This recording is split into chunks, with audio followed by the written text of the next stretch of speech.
Ya empiezan a conectarse nuestros amigos acá en nuestro segmento de los lunes, acá desde el restaurante Vaca Brava, desde la cava del restaurante Vaca Brava. La última frontera con tu amigo Andrew Álvarez. Hoy estamos a lunes 18 de marzo del año 2024, aquí una vez más con ustedes.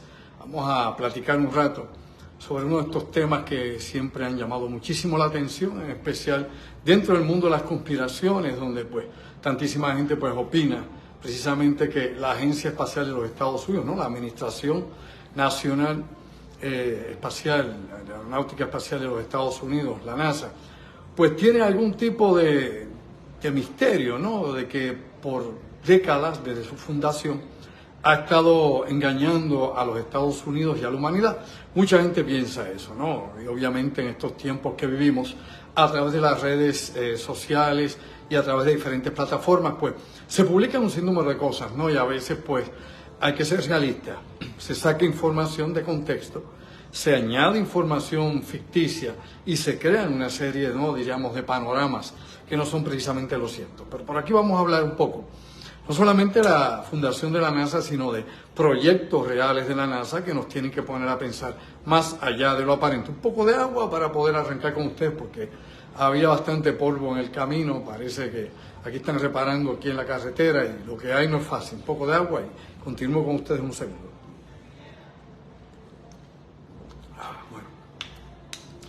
Bueno, vamos a comenzar por aquí la breve historia.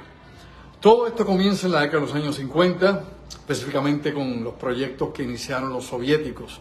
El famoso Sputnik, el 4 de octubre de 1957, aquel pequeño satélite que era más o menos como el tamaño de una bola de baloncesto, pues fue el primer objeto enviado a órbita de la Tierra. Luego, más adelante, en ese mismo año, en el año 57, el 3 de noviembre de 57, fue enviado en órbita espacial el primer animal, la primera forma de vida de la Tierra biológica, la perra laica, que como todos sabemos, era una perra de las calles de Moscú que habían rescatado para entonces enviarla al espacio y hacer esta prueba en el espacio ulterior, orbital, y que la dejaron morir allá, porque la misión rusa no tenía en planes recuperar la cápsula donde iba la perra laica, así que a laica la dejaron sofocarse en el espacio ulterior, órbita baja de la Tierra, y hasta el día de hoy pues no se sabe si se desintegró en la atmósfera o todavía sigue orbitando los restos de la perra alrededor del planeta. Pues bien, esto definitivamente fue un golpe duro para los Estados Unidos, que venían de ser, ¿no?, la primera potencia nuclear del mundo, de estar desarrollando alta tecnología aeroespacial y de estar adelantada supuestamente y alegadamente en la carrera de los misiles, ¿no?, la carrera de desarrollo de armas intercontinentales. Este avance ruso, pues definitivamente pues, puso en jaque toda esa visión que tenía el mundo de que Estados Unidos era la superpotencia dominante.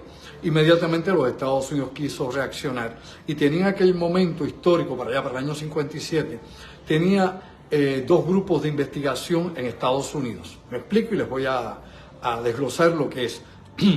Luego de ganar la Segunda Guerra Mundial, Estados Unidos se llevó un grupo, ¿no?, de científicos alemanes, y en este grupo de científicos alemanes llegaron a Estados Unidos a través de un proyecto llamado, un programa llamado Paperclip. Y a través de este programa pues se llevó a von Däniken, a Erich von Däniken, von Däniken era, bueno, se me fue la cabeza por ahí, pero obviamente era uno de los von Däniken, creo que el que escribió el libro aquel de los carrozas de los dioses, así que por ahí se me fue la cosa.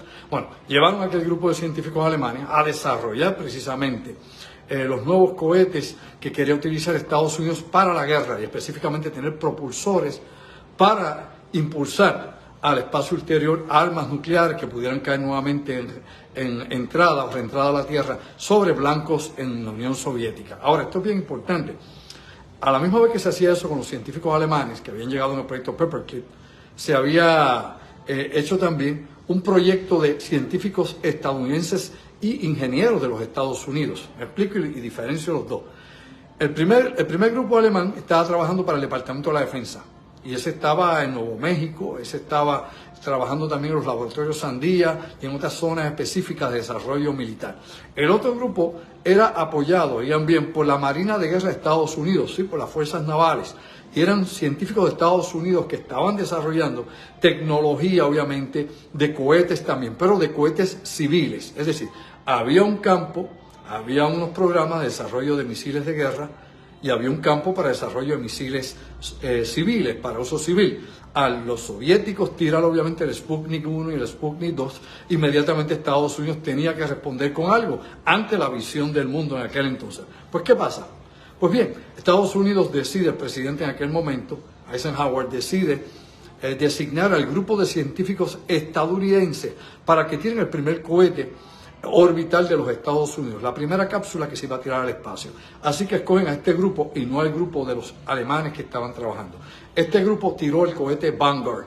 El cohete Vanguard va a ser el primer intento de los Estados Unidos, a diferencia de los rusos. Oigan bien, los rusos o los soviéticos en aquel entonces hacían un sinnúmero de pruebas y solamente publicaban a nivel internacional, a nivel local, las pruebas que funcionaban, los cohetes que tenían que abortar, los cohetes que estallaban y todas estas cosas que sucedían en ese momento que no funcionaban, pues meramente lo mantenían clasificado, lo mantenían cubierto, no se daba ningún tipo de declaración. Cada vez que funcionaba algo, como el Sputnik 1 y el Sputnik 2 con la perra laica, pues entonces inmediatamente ahí ellos publicaban todo eso. Pues bien, Estados Unidos cometió el error de que para lanzar el cohete Vanguard, que estaban trabajando los científicos de Estados Unidos civiles, pues llamaron a toda la prensa local e internacional para cubrir el lanzamiento. ¿Qué pasó? Pues bien, en ese 23 de octubre de 1957 el cohete no pudo despegar. El cohete, cuando comenzó obviamente a acelerar sus motores, estalló sobre la plataforma y fue un fracaso.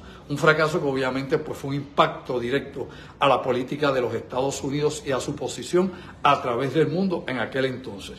Inmediatamente se decide hacer una segunda misión y en esta segunda oportunidad pues se designa a los alemanes, a los científicos alemanes que habían llegado en el proyecto Paperclip después de la Segunda Guerra Mundial. Ese grupo, pues bien, ese grupo empiezan a desarrollar estas armas, empiezan a desarrollar estos cohetes, pero ya no desde el punto de vista balístico militar, sino para hacer pruebas espaciales. Y se da precisamente el primer despegue de la NASA. Y ese primer despegue es interesante, porque obviamente se da en enero de 1958. Ese primer despegue tira un pequeño satélite que va a estar dando órbita también a la Tierra, llamado obviamente Juno 1. Ese va a ser el primer satélite que Estados Unidos va a poner en órbita, que es la respuesta a lo que habían hecho con el Sputnik los rusos. Ese mismo año, el Congreso de los Estados Unidos autoriza obviamente la creación de la Administración Nacional de Aeronáutica y del Espacio, la NASA por sus siglas en inglés. Y ahí comienza la NASA como agencia espacial. Es interesante porque en aquel momento cuando la NASA la inauguran y cuando el presidente Eisenhower da todo aquel golpe para empujar que Estados Unidos pudiera competir en la carrera espacial, era una agencia de misión pacífica. Me explico, un poco de agua más para poder ser, porque esto es larguito y quiero hacerlo rápido. Permiso de ustedes, mucho polvo afuera y la garganta está seca de verdad. Hombre, lo que pasa es lo siguiente, esto es simple, ¿no? En aquel momento se utiliza para no amenazar a Rusia y para no crear toda una expectativa equivocada, alegadamente, pues se decide decir que la Agencia Espacial de los Estados Unidos, la NASA, iba a ser una agencia civil. Y esta agencia civil se iba a dedicar precisamente a ¿qué? Pues bueno, se iba a dedicar a explorar el espacio. Pero también tenía al lado de la exploración espacial unas palabras que eran bien importantes. Conquista del espacio. Despierta durmiente. No solamente exploración, sino conquista del espacio. ¿Y a qué lleva esto? Pues bueno, esto lleva a lo siguiente, a que las primeras misiones de la NASA, dígame si es o no así, todos los astronautas eran militares, todos. Aurora, Géminis, Apolo, todos eran militares, pero una agencia espacial cuyos pilotos y capitanes y tripulación eran militares, así que obviamente de civil no tenía mucho, pero había que decir eso al mundo para calmar, ¿no?, las tensiones, para que las expectativas pues no fueran que estaban utilizando el espacio, ¿no?, para el desarrollo de una carrera armamentista, para conquistarlo, porque nuevamente entre las metas de NASA está la exploración y la conquista espacial. Pues bien, aclarado ese breve punto para que caigamos nosotros en cuenta de toda esta situación, estas primeras misiones no solamente llevaban militares, dentro de todas estas naves, sino que después de esto, cuando surgen las misiones, por ejemplo, de los transbordadores espaciales, seguían yendo militares, pero empezaron a incluir civiles. Me explico para ponerlo más claro. Obviamente el capitán y el piloto eran militares, y los científicos que llevaban, en su mayoría, eran civiles, aunque dentro del grupo de científicos que viajaban en los transbordadores espaciales, habían obviamente militares, e incluso hubo operaciones donde todo el personal que trabajó en los transbordadores espaciales, en misión espacial, eran militares también, porque tenían que darle mantenimiento a satélites, por ejemplo, de vigilancia, a satélites militares, satélites de espionaje, etcétera, etcétera. Por ende, eran grupos especializados que subían en los transbordadores espaciales.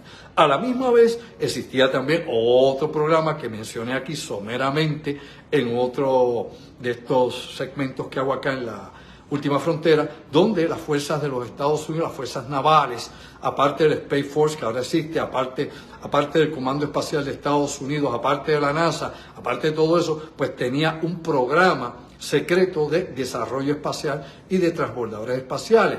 Usted tal vez no se pone a pensar, pero debe saber que hay un sinnúmero, ¿no?, de satélites en órbita que le pertenecen a la Marina de Guerra de Estados Unidos, y que yo había explicado, no en esta serie de aquí, de La Última Frontera, pero sí en radio, en La Última Realidad, de que habían satélites de la naval estadounidense, del Navy, que habían sido hackeados en la primera década de este siglo. Me explico, para allá por el 2004, 2005, 2006, hubo una serie de satélites llamados UFO, sí, como los ovnis, UFO, que habían sido hackeados precisamente ¿por quién? Por narcotraficantes. Es decir, narcotraficantes habían usado hackers para utilizar satélites que tenía todavía en órbita la Marina y que supuestamente y alegadamente estaban en desuso. Estos satélites del Navy eran utilizados ¿para qué?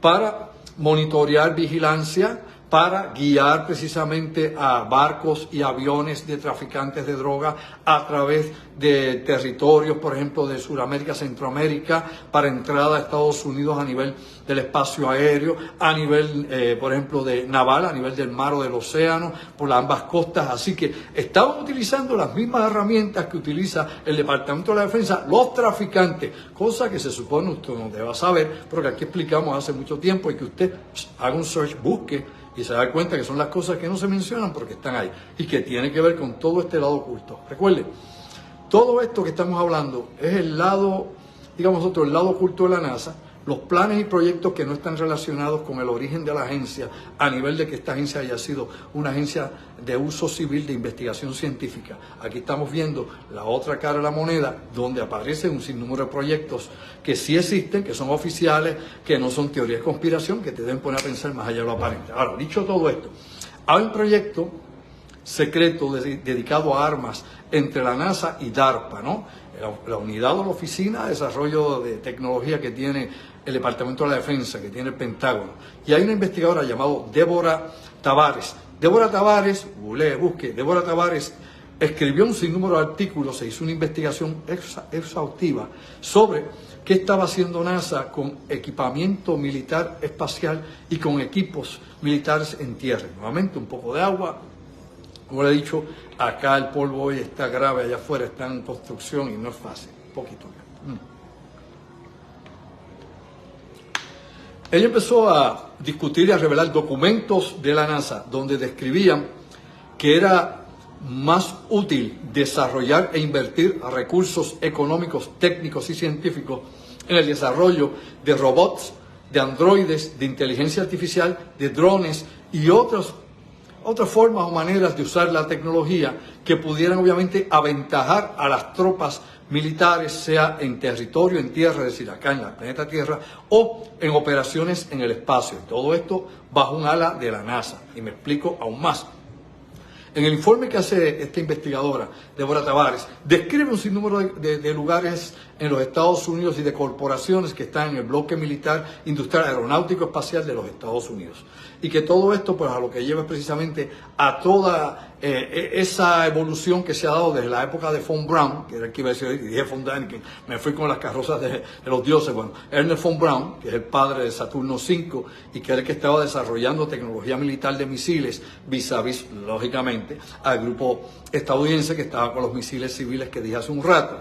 En ese lugar, en ese punto muerto, surge un nuevo programa. Este nuevo programa empieza a trabajar, se llama Sirius.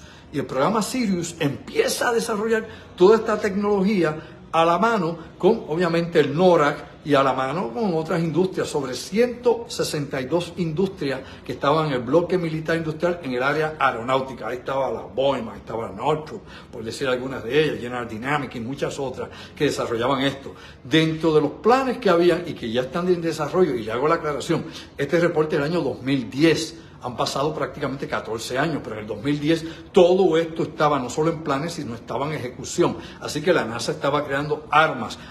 Antes que alguien pregunte, no voy a hablar aquí si el viaje, por lo menos en este segmento hoy, de que si el viaje a la Luna fue real o fue falso. Simple y llanamente porque no solamente está en las crónicas históricas y dentro de toda la evidencia y todo el trabajo científico que se hizo en la exploración de los Apolos, sino que los chinos y los rusos validan el viaje a la Luna.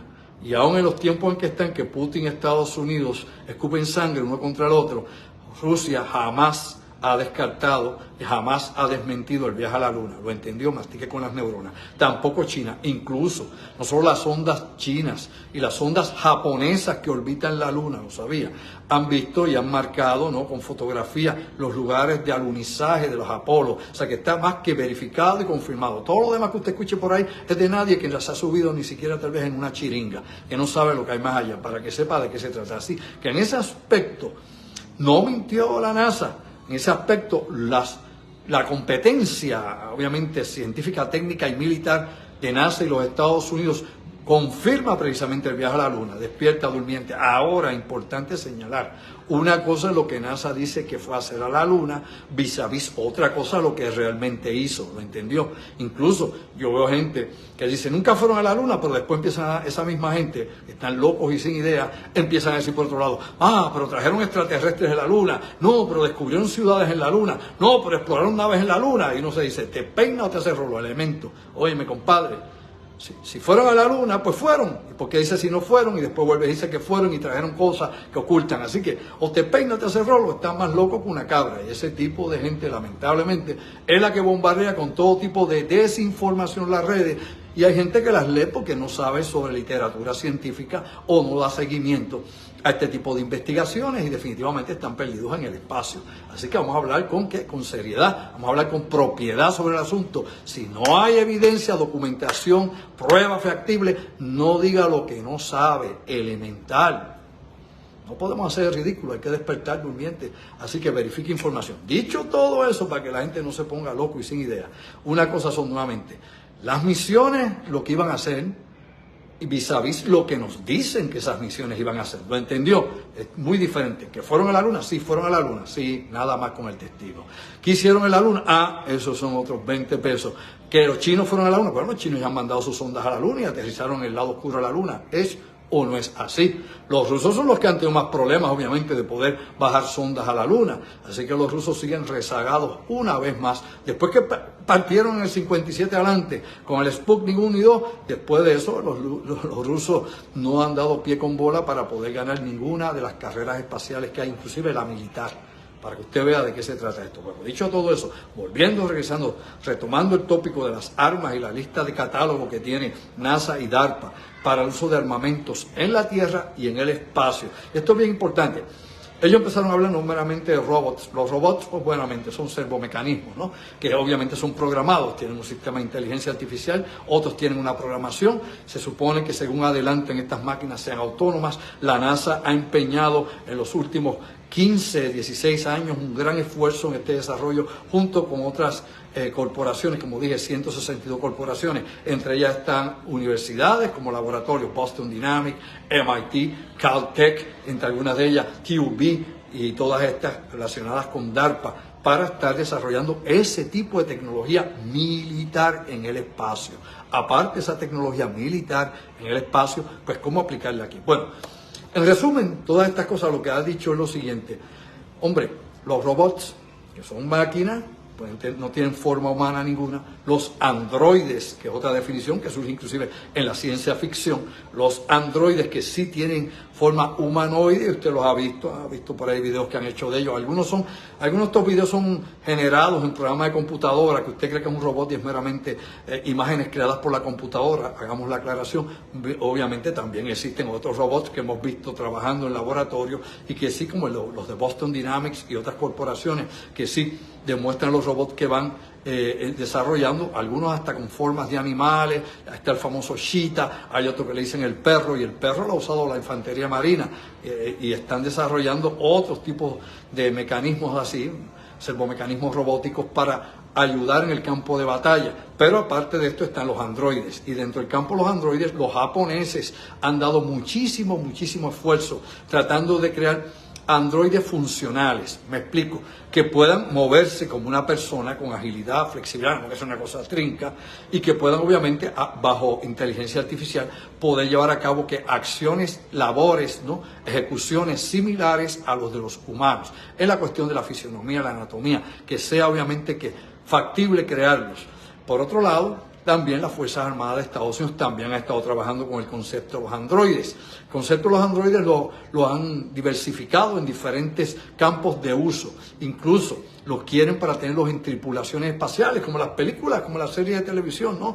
Como aquella Space Opera que hacían, como era Star Trek y todas aquellas otras películas donde usted veía que habían androides con forma humana. Pues bien, eso nunca se ha descartado. ¿Por qué? Bueno, porque alegadamente hay varias investigaciones psicológicas que se han hecho sobre la impresión que hace este tipo de robot en los seres humanos. Unos dicen que la forma humanoide crea pánico en los seres humanos, es decir, ver robots con semejanzas humanas crea pánico entre las personas que se acercan a ellos. Y este tipo de investigación se ha hecho principalmente en el Japón, con la población japonesa, y obviamente como existe un rechazo, mientras más se parece una persona a un robot, más rechazo hay, más temor hay de este. La explicación, bueno, la explicación la están trabajando los psicólogos y los psiquiatras todavía. Acá en Estados Unidos es lo contrario. Aparentemente, desde el punto de vista del Departamento de la Defensa y de NASA, la apariencia del robot ayuda a los que están trabajando en una misión de largo periodo espacial, es decir, de larga duración. Estos experimentos no lo han hecho en la Estación Espacial Experimental, que sí hay robots, allá lo sabía. En la Estación Internacional, la Estación Espacial Internacional, hay robots. Lo que no hay son androides. Pero lo que hay en planes próximamente, y ya lo va a ver cuando lo publiquen, y se va a enterar entonces a nivel oficial. Va a ver cuando ya pongan el primer androide en la Estación Espacial Internacional. Ese es uno de los proyectos que hay. ¿Por qué? Porque se piensan utilizar obviamente en la exploración de la Luna y en la exploración de Marte. No solo los robots que no tengan forma humana, sino forma de vehículos o de la manera que quieran utilizarlos, de acuerdo, ¿no?, a la topografía o el espacio donde van a moverse, ¿no?, el ambiente, sino también humanoides, que estos trabajarían directamente con los seres humanos, laborando, construyendo bases espaciales, construyendo plataformas, etcétera, etcétera. Aclarado ese punto, por aquello que estemos claros, todo esto empieza en varios programas diferentes dentro de NASA que ha ido elaborándose para trabajar todos estos procesos en algún momento.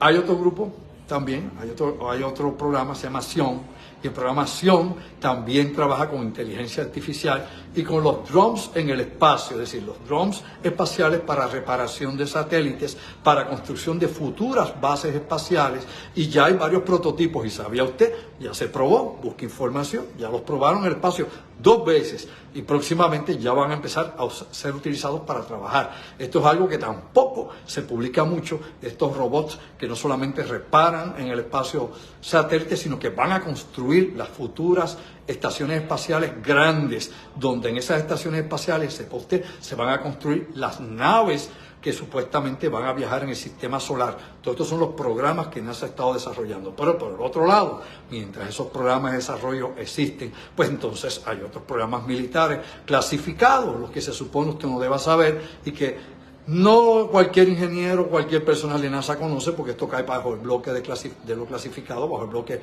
militar de operaciones, que obviamente también colabora, como he dicho, DARPA, NASA y corporaciones del bloque militar industrial. Aclarado el punto. Bueno, Hay un sinnúmero de cosas más. Hay compañías, por ejemplo, como la Boeing, hay compañías como la IBM, que han desarrollado un sinnúmero de armamentos en conjunto para ser utilizados en el espacio. En el espacio usted no puede disparar una pistola, de hecho usted dispara una escopeta en el espacio, se impulsa usted como si fuera un cohete, le sirve a usted de propulsión, no le sirve de arma. Pero hay otro tipo de armamentos que se han ido diseñando para la guerra en el espacio. Y estos armamentos, obviamente, NASA ha colaborado directamente con esto, junto con la Fuerza Aérea y el Space Force. ¿Qué es esto? Bueno, este catálogo que tiene NASA y DARPA incluye lo siguiente. Desde cosas que se usan acá en la Tierra, cosas que se van a utilizar en la atmósfera, e inclusive, pues, tecnología en el espacio.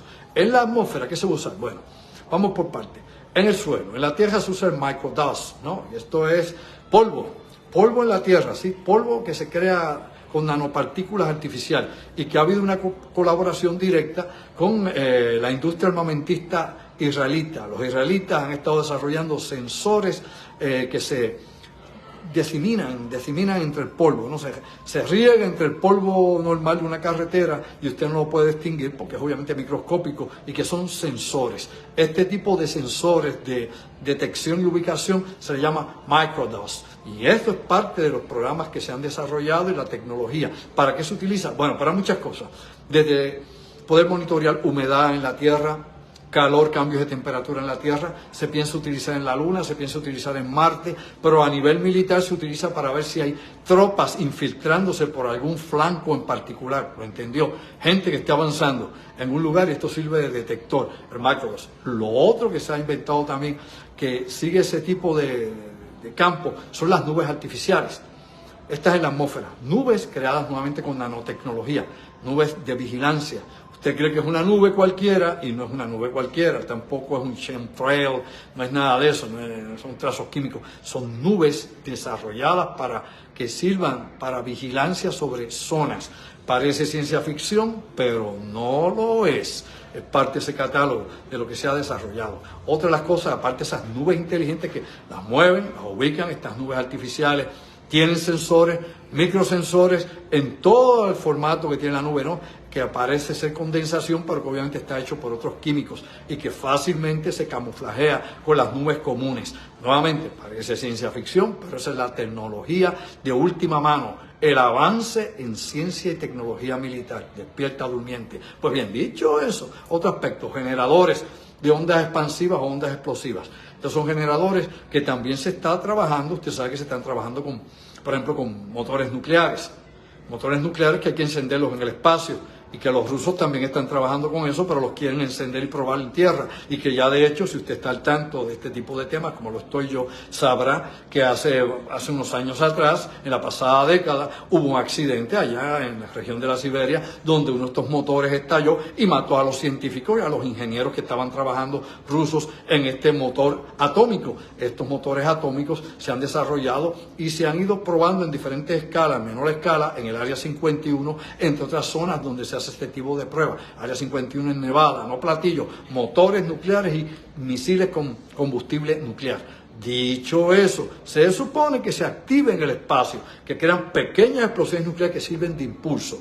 Pues esa es la forma de usarlo para propulsión en el espacio, pero como onda de explosión de armas de amplio alcance se utiliza entonces como un cañón, y que ese es el otro uso que tiene. Todo lamentablemente tiene dos extremos: el motor de propulsión nuclear y el cañón que puede producir explosiones en secuencia, ¿no? Esto pues obviamente nos lleva también, en este tipo de ondas explosivas, a armas de amplio espectro electromagnético que también han sido creadas por NASA y por DARPA, que están en este extenso catálogo que ellos tienen de nueva tecnología armamentista. Hay algo interesante aquí, aparte de esta cuestión de las armas de amplio espectro electromagnético, que se incluye microondas, pulso electromagnético. También ahí están los cañones, por ejemplo, los cañones de partículas, que es una de las armas que más van a ser utilizadas en el espacio, que hace tiempo están ensayando con ellas, incluso acá en Puerto Rico, despierta durmiente. La Boeing tenía laboratorios, porque si yo lo encuentro como usted no puede encontrarlo. Yo no soy una cosa, otro planeta, yo meramente investigo. Yo recuerdo muy bien, nosotros hicimos esta investigación para allá, para el 2007, y para el 2007, en ese tiempo, había una zona designada para Boeing, para probar prototipos de motores en Puerto Rico, no en Vieques, no en La Mona, no, en el área entre Isabela y en la zona entre Isabela y Aguadilla, en esa región noroeste de Puerto Rico, e incluso entre los programas que estaban allí desglosados en la lista de proyectos estaban los cañones de partículas.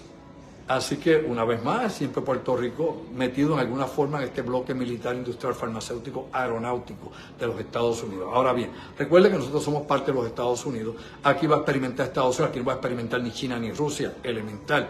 Así que acá nosotros, pues, a lo que estemos expuestos, si algo, o a lo que se preste el territorio para algún tipo de prueba o experimento, pues será para ese bloque. Será que el Pentágono lo va a designar. Recuerde que lo he mencionado y lo digo por enésima vez, que la base o la antigua estación naval de Rupert Rhodes en múltiples ocasiones ha sido vista y evaluada para tener un programa espacial allí. Hay una de estas compañías privadas de ese bloque militar aeronáutico para empezar a utilizar Rupert Rhodes como punto de prueba o punto de despegue de vehículos espaciales. Así que estamos en la lista, no se me duerma. Pues bien, aquí es interesante porque mencionaba yo varias cosas, y aquí había hablado hace un ratito de IBM y de la Boeing, ¿no? La Boeing, obviamente Aircraft Corporation, tiene sin número de, digamos nosotros, de subdivisiones que se dedican a trabajar para NASA también y desarrollar armamentos para el uso espacial. Y NASA, nuevamente, si usted ve una misión espacial, por ejemplo, Artemis, busque la lista de todas las corporaciones. Oiga bien, todas las corporaciones, todos los contratistas que trabajan ahí, son miles, no 100, no 200, miles y miles para el proyecto Artemis. Obviamente, el regreso a la Luna, miles y miles. O sea, aquí hay diferentes fuentes de desarrollo de tecnología que se ensamblan como un rompecabezas, cosa que he explicado anteriormente. Pues bien, aquí lo interesante es que en esta unidad de armamentos, donde entran estas corporaciones del bloque militar aeronáutico, existe también otro programa. Y este otro programa lo que incluye es lo que ellos llaman, ¿no?, el Silent Weapons for Quiet Wars. ¿Ok? Silent Weapons, armas silenciosas, for Quiet War, para armas quietas o tranquilas, ¿no? Estas son armamentos que se suponen no son de destrucción masiva, se supone que son armamentos no mortales, se supone que son armamentos que se utilizan para hostigamiento, puede ser electrónico o puede ser otro tipo de hostigamiento. ¿Qué realmente se utiliza? Pues bueno, lo que se habla es que ahí es donde entra el campo del HARP, ahí es donde entra el proyecto Blue Beam, ahí es donde entran los proyectos, por ejemplo, de armas ultrasónicas, de ultra baja frecuencia, de alta frecuencia, en ese programa, obviamente, de Silent Weapon for Quiet Wars. Ahí es donde precisamente entran todos estos proyectos y armas. Y es interesante porque ellos tienen un arma específicamente que le llaman S, así, 3S, S, ¿ok? Y este tipo de arma es lo que produce supuestamente son frecuencias, ondas. Y estas ondas, alegadamente, pueden lograr, si se disparan contra un foco específico, no destruirlo, ni volarlo, en vibraciones, no. Simplemente hace que todo el que esté dentro de ese lugar se duerma. Y esto es interesante porque esto se empezó a trabajar durante la época del coronel John Alexander. Busque quién es John Alexander. Bueno, el coronel John Alexander trabajó, mejor dicho, por mucho tiempo, obviamente en los IOPS, ¿no?, en la división del ejército de guerra psicológica. Y esto pasó de ahí, de estos primeros experimentos donde estuvo este señor metido, obviamente, John Alexander, ya retirado, ya debe haber muerto probablemente, y de ahí pasó directamente hacia otro programa más adelantado que tomó DARPA, tomó la Boeing, tomó obviamente IBM y otras corporaciones de ese bloque militar. Esos son los aspectos de las armas secretas que tiene NASA. Hay muchos más, pues bien, usted tiene ahora la Space Force. Aquí se ha dicho, y busque información y verá que es así, que el Space Force va a controlar NASA. Me explico, para que usted vea que esto es nuevamente la gran mentira y todo el mundo mirando para donde no es, despierta durmiente. Ya se publicó, de hecho, exactamente hace un año y medio atrás, el año pasado, se publicó esta nota donde se indicaba que NASA iba a quedar bajo el control del Space Force, que el Space Force iba a tomar las directrices finales. Yo le explicaba a usted al principio de este video, si fue que entró ahora, que las primeras misiones de NASA, inclusive hasta los transbordadores, los pilotos y los capitanes eran todos militares, pilotos militares de la Fuerza Aérea, de la Naval, de donde fuera. y que la mayor parte de las tripulaciones eran militares y que luego se empezaron a integrar en los viajes de los transbordadores civiles adicionales para otro tipo de investigación. ¿Okay?